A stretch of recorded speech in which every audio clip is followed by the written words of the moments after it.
Hello and welcome to my e lesson. आज के इस वीडियो में मैं आपको सिखाऊंगा कि अटेंडेंस शीट कैसे बनाते हैं काउंटिव फॉर्मूला इस्तेमाल करके।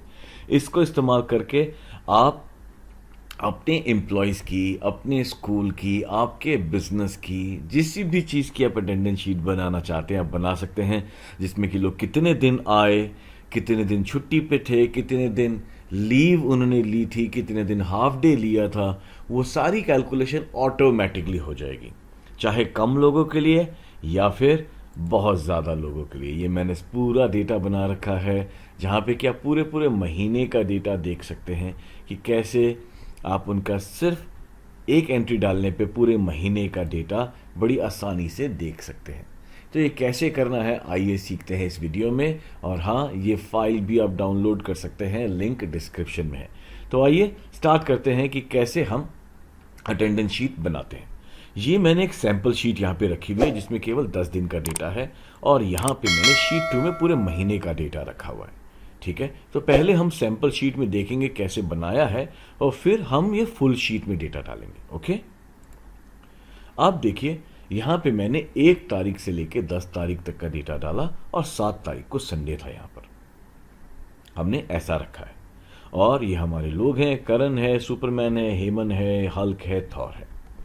नाउ अब हमने देखिए कुछ चीजें यहां पे लिखी हुई हैं, वो है P A L H D, यानी कि कोई व्यक्ति क्या क्या हो सकता है आपके दफ्तर में। प्रेजेंट हो सकता है, एब्सेंट हो सकता है बिना बताए, लीव पे हो सकता है आपकी परमिशन से, और HD यानी हाफ डे हो सकता है। यही 4 चीजें हो सकती हैं, करेक्ट है। तो अब उसकी ये लीव्स को आप कैसे मैप करेंगे। अब जैसे यहां पे हम एग्जांपल लेते हैं, ये मैं सब डेटा हटा देता हूं। देखिए सब अपने आप बदल गया, कैसे बदला सिखाऊंगा सब। अब करण 1 तारीख को प्रेजेंट था तो हमने P लिख दिया, सुपरमैन एब्सेंट था, कहीं उड़ने गया था तो हमने A लिख दिया, हेमन ने हाफ डे ले लिया था, उसे कहीं घूमने जाना था तो हमने HD लिख दिया, हल्क भाई प्रेजेंट थे तो हमने P लिख दिया, और थॉर जो था वो लीव पर था। तो ये चीज़ें हमने यहाँ पे ऐसे लिख ली। ये ज़रूरी है आपके लिए डिफाइन करना, क्योंकि इसके बेस पे ही आगे पूरी कैलकुलेशन होगी। ठीक है, तो अब मैं ये वाला डेटा वापस से फिल कर देता हूँ ऐसे। तो अब हम इस कैलकुलेशन की तरफ जाते हैं कि ये कैलकुलेशन कैसे हुई है। ओके, तो जो कैलकुलेशन कर रखी है वो मैंने डिलीट कर दी, और अब मैं यहाँ पे कैलकुलेशन करके दिखाता हूँ। इज इक्वल टू लिखेंगे और लिखेंगे काउंट इफ। यही फॉर्मूला है जो हमको अटेंडेंस बनाने में मदद करता है। लिखा हमने काउंट इफ, और ये बोल रहा है सबसे पहले क्या, रेंज। तो रेंज यानी कि कौन सी तारीख से लेके कौन सी तारीख तक।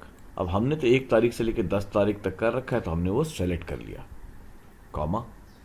पूछ रहा है क्राइटेरिया क्या है आपका। भाई पहला जो मेरा क्राइटेरिया है वो है प्रेजेंट, तो मैं कोट्स के निशान के अंदर P लिख दूंगा। ये देखिए, अब जितनी बार यहां पे P आएगा ना तो इस प्रेजेंट वाले कॉलम में करण का प्रेजेंट ऐड होता जाएगा। देखिए मैं यहां पे अगर P लिख दूं, भाई यहां पे 2 तारीख को भी प्रेजेंट था, 3 को भी प्रेजेंट था, 4 को भी प्रेजेंट था, तो देखिए 4 दिन प्रेजेंट हो गया। ऐसे ही अब मैं एब्सेंट का कोड लिखूंगा। ये कोड भी देखिए ऐसे ही जाएगा, बहुत simple. Is equal to count if, bracket open, हमारी डेट्स वाली पूरी रेंज हम चुन लेंगे, कॉमा दबाएंगे, और एब्सेंट के लिए हमने क्या लिखा है, A. Lower case upper case matter नहीं करता इसके लिए। यहां पे देखिए मैंने ए लिख दिया, यहां पे अपर केस में ए लिख दिया, कोई फर्क नहीं पड़ता। उसने बता दिया 2 दिन एब्सेंट हो गया भाई, 4 दिन आया, 5 दिन आया, 4 दिन आके 2 दिन छुट्टी मार ली। ठीक है, और जो संडे है उसको ब्लैंक रहने दीजिए, वो हमें काउंट ही नहीं करना है। अब आते हैं 8 तारीख पे, जहां पे हम इनको एक लीव दे देते हैं। ठीक है, अब लीव कैसे काउंट करेंगे हम, यहां पे पहले हम L लिख देते हैं ताकि भाई ये लीव है, और यहां पे हम लीव का फॉर्मूला लगाएंगे, इज इक्वल टू, तो यहां पे लिखेंगे is equal to count if, bracket open, और ये रेंज हम हमारी सेलेक्ट करेंगे, कॉमा लिखेंगे और कोट्स में लिखेंगे एल, क्योंकि लीव के लिए हमने वर्ड जो यूज़ करा है वो है एल। देखिए बता रहा है 1 दिन की लीव ले ली इन्होंने। यहाँ पे मैं फिर प्रेजेंट लिखता हूँ तो देखिएगा प्रेजेंट 5 हो गया, 2 एब्सेंस हो गई, 1 लीव हो गई और 1 हाफ डे अब बनाते हैं। हाफ डे के लिए क्या लिखेंगे, is equal to count if bracket open और ये पूरी रेंज सेलेक्ट कर लेंगे जहाँ तक डेट्स है हमारी, कॉमा और कोट्स पे लिख देंगे एच डी,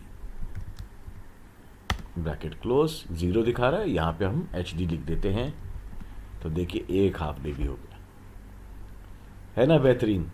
अब इसी फॉर्मूले को हम नीचे कॉपी कर देंगे। ये देखिए मैंने ऐसा करा, कंट्रोल सी करके नीचे कंट्रोल वी कर दिया और ये फॉर्मूला हमारा कॉपी हो गया। यहाँ पे जो जो एंट्रीज हैं उसके हिसाब से यहाँ पे डेटा आ गया हमारा। यहाँ पे देखिए 1 एब्सेंस दिख रहा है क्योंकि सुपरमैन एब्सेंट था एक बार, 1 हाफ डे था तो यहाँ पे 1 हाफ डे दिख गया, 1 प्रेजेंट था तो यहाँ 1 प्रेजेंट दिख गया, 1 लीव थी तो यहाँ 1 लीव दिख गई। अब यहाँ पे मैं जैसा भी कुछ भी डालता जाऊँगा वो सब आता जाएगा। देखिए प्रेजेंट डाला, प्रेजेंट डाला, यहाँ प्रेजेंट डाला, यहाँ प्रेजेंट डाला, यहाँ प्रेजेंट डाला, देख रहे हैं आप, अलग अलग चीज़ें डालते हैं यहाँ पे।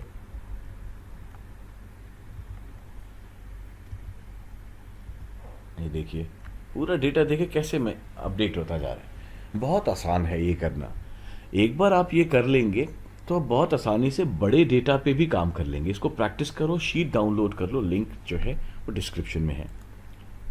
अब आप शीट अगर डाउनलोड करेंगे तो उसमें आपको देखो ये बड़ी फाइल भी मिलेगी जहाँ पे कि मैंने प्रेजेंट के लिए P लिखा है, एब्सेंट के लिए A, लीव के लिए L, HT के लिए हाफ डे, और यहाँ पे मैंने संडे मंडे भी लिखे हुए हैं। अब ये देखिए यहाँ पे डेटा मैंने फिल कर रखा है। अब आपका होमवर्क रहेगा कि आप इसको खुद बनाएं यहाँ पर और मेरे को बताएं कमेंट्स में कि भाई आपके आंसर सही आ रहे हैं कि नहीं आ रहे। मैंने आपको 10 दिन का बनाना सिखाया है, आपको टास्क दे रहा हूं 30 दिन का डेटा बनाना। और अगले वीडियो में मैं आपको अटेंडेंस शीट के साथ सैलरी शीट कैसे लिंक करते हैं, सैलरीज कैसे कैलकुलेट करते हैं कि अटेंडेंस के बेस पे किसी की सैलरी भी बन जाए, वो बताऊंगा। वो वीडियो आएगा अगले हफ्ते सेम दिन, ठीक है? तो इंतज़ार कीजिएगा। ये रहा आपके लिए होमवर्क, आपका शीट डाउनलोड करके यहाँ पे पूरे महीने का डेटा बना के देखें। सो उम्मीद करता हूँ कि वीडियो आपको पसंद आया होगा। अगर हाँ तो ज़रूर लाइक कीजिए हमारे चैनल को, शेयर कीजिए हमारे चैनल को और सब्सक्राइब भी कीजिए। मिलते हैं अगले वीडियो में।